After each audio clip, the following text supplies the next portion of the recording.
안녕하세요. 하는제이입니다. 그동안 필사의 찐 장점 많이 알려드렸으니까 이번엔 필사를 누가 하면 좋을지 얘기 나눠 볼게요. 그 전에 이전 영상에서 정리했던 필사의 4가지 효과 다시 한번 정리해 드릴게요. 글쓰기 연습을 할 수 있고요. 두 번째로 좋은 문장을 찾고 즐기는 시간을 가질 수 있어요. 그리고 생각 정리에 큰 도움을 얻을 수 있고요. 네 번째로 말하기에도 긍정적인 변화가 있었답니다.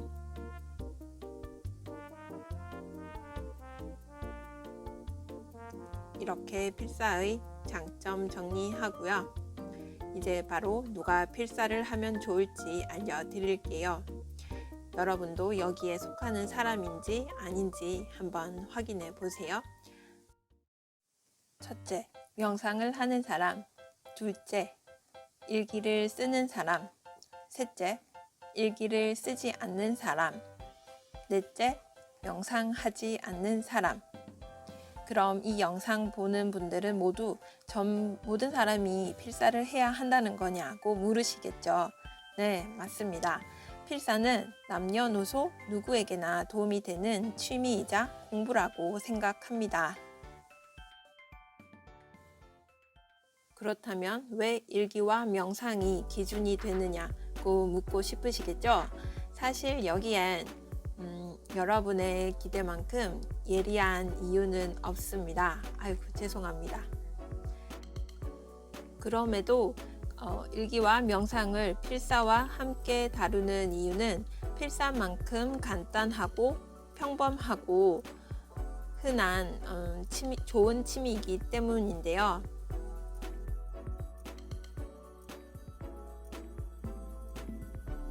필사를 다른 취미 혹은 일상 루틴과 비교해보면 필사의 장점이 더 돋보이겠다는 생각이 들어서 비교 대상으로 삼아 봤습니다. 이 활동들을 종이에 적어놓고 생각을 하다 보니 연결이 되어 있는 듯 아닌 듯, 관계가 있는 듯 없는 듯 파헤쳐 보고 싶더라고요. 신선하고 또 이런 게 재밌고 아이디어가 팡팡 터지는 거니까요. 한번 여러분도 생각해 보시겠습니까? 영상을 잠깐 멈추고 한번 생각해 보세요. 일기 쓰기와 명상, 필사의 이 세 활동의 공통점과 특징, 그리고 장단점, 차이점 등을 한번 찾아보세요. 어떤 것들을 찾으셨는지 궁금하네요. 한번 댓글로 알려주세요. 이제 제가 생각한 것들 알려드릴게요. 공통점은 혼자서 할 수 있다는 겁니다. 첫째로 시간과 장소, 돈에 구애받지 않습니다. 아무 때서나 종이나 펜이 있으면 할 수 있는 활동인데다가 혼자서 마음 내킬 때 바로 시작할 수 있잖아요.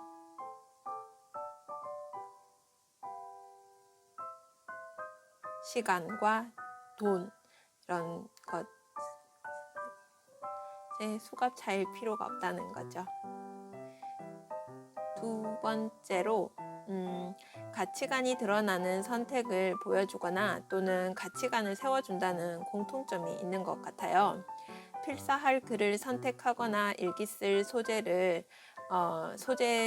개인의 생각이나 가치관이 반영되는데요. 또 명상이 필요하다고 생각하는 순간을 결정할 때도 반영이 되는 것 같습니다. 이런 활동을 통해서 구체적이고 명확한 가치관이 세워진다고 생각합니다. 다음으로 각 활동의 차이점 찾아보려고 하는데요. 지금 비교 대상이 둘만 있는 게 아니라 셋이잖아요. 그래서 일기와 필사, 필사와 명상, 명상과 일기 이렇게 세 쌍으로 묶어서 차이점을 찾아보려고 해요. 셋 중에서 둘이 빠지면 하나가 남게 되는데 이때 나머지 특징이 더 선명하게 보이는 것 같거든요.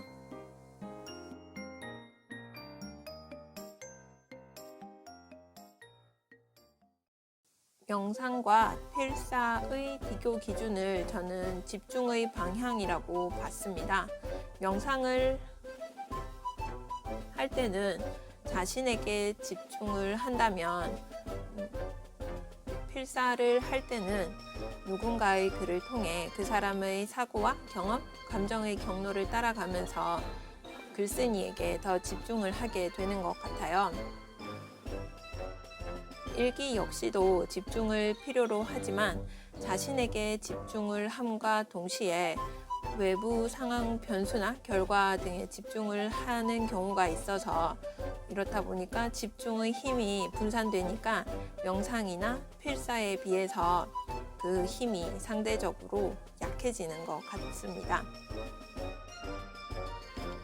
솔직히 명상과 필사의 조합 그리고 일기를 차별화시키는 건 좀 어려웠어요. 일기는 명상과 필사에 어떻게든 걸쳐 있거든요. 틀이 있거나 없거나 혹은 움직임이 있거나 없거나, 그래서 나머지 조합에서 찾은 특징을 더 자세하게 들여다봐야 할 것 같습니다.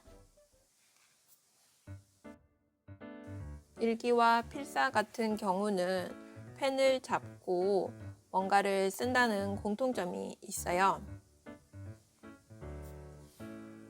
필사는 생각을 효과적으로 또는 아름답게 표현하는 방법을 배우는 인풋 또는 트레이닝의 과정이라면, 일기 쓰기는 아웃풋 또는 퍼포먼스 단계로서 생각을 드러내는 데 목적이 있는 것 같아요. 그에 반해 명상은 쓰는 행동, 눈에 보이는 결과물이 없다는 점에서 또 일기와 필사의 조합과는 다 차이가 있는 것 같습니다. 마지막으로 일기와 명상의 관계는 비워내기와 가라앉히기로 구별하고 싶습니다. 머릿속에 가득 들어있는 질문과 감정, 생각들을 일기장에 비워내어 자신을 볼 수 있도록 해주는 게 일기라면, 명상은 머릿속의 모래알 또는 이물질 같은 생각을 가라앉게 해서 수면을 투명하게 만들어서 햇볕이 반짝반짝하게 이렇게 고요하게 볼 수 있도록 만들어주는 효과가 있는 것 같습니다. 어떤가요? 설득력이 좀 있나요? 각 활동들의 특징을 찾아보자고, 아니 필사의 효과 및 장점에 대해 알아보자고 시작한 비교인데요. 조금 억지스럽긴 하죠. 그럼에도 불구하고 결국 이 활동들 비슷한 맥락이 아닌가 싶습니다. 적극적으로 자신을 살펴보는 행위요. 일기와 명상, 필사 모두 수련 활동의 하나가 아닌가 생각을 해봅니다.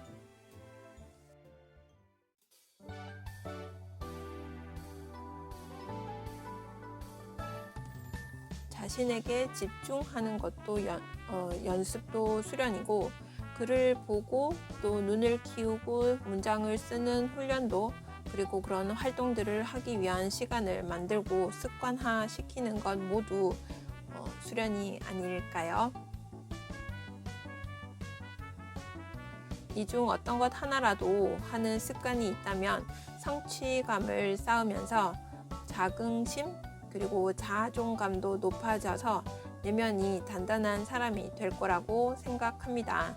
그래서 이것들 중 하나라도 하고 있다면 쌍끌이 효과를 위해서 필사를 권하는 거고요.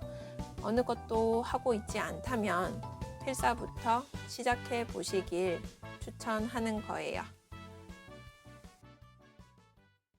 영상 초반에 새 활동 모두 혼자서 또는 어떤 상황에도 쉽게 할 수 있다고 했지만, 사실 마땅한 장소가 없으면, 좋은 책이 없으면, 시간이 없으면 어려울 수 있어요.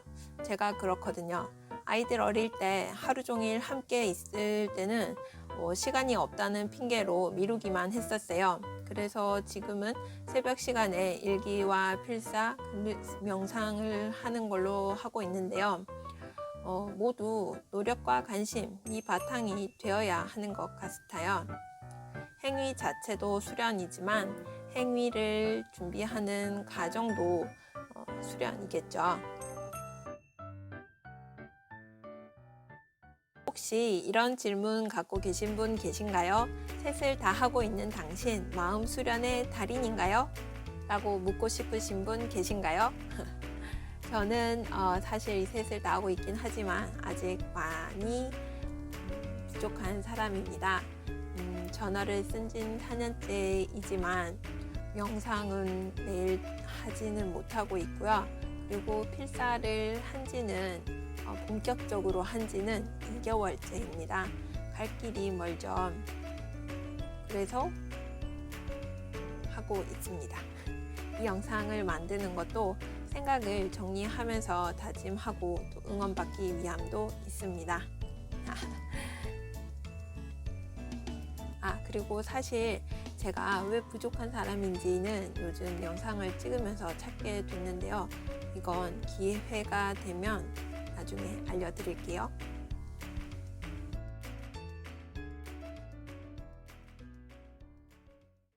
이제 정리해 보겠습니다. 누구에게 필사를 추천하냐면요. 첫째, 일기를 쓰는 사람. 둘째, 명상을 하는 사람. 셋째, 일기 쓰기도 명상도 하지 않는 사람입니다. 일기를 계속 써왔지만 반복되는 표현과 어휘 대신에 참신하고 정확한 의미를 담아서 쓰는 맛을 살려보고 싶다면 필사를 추천하고요. 둘째, 그리고 명상과 일기는 친해도 필사와는 친하지 않다면 누군가의 깊은 사유를 담은 좋은 글을 찾아 읽고 영감을 얻거나 자신의 생각에 더해서 발전을 도모해 볼 수도 있을 것 같습니다.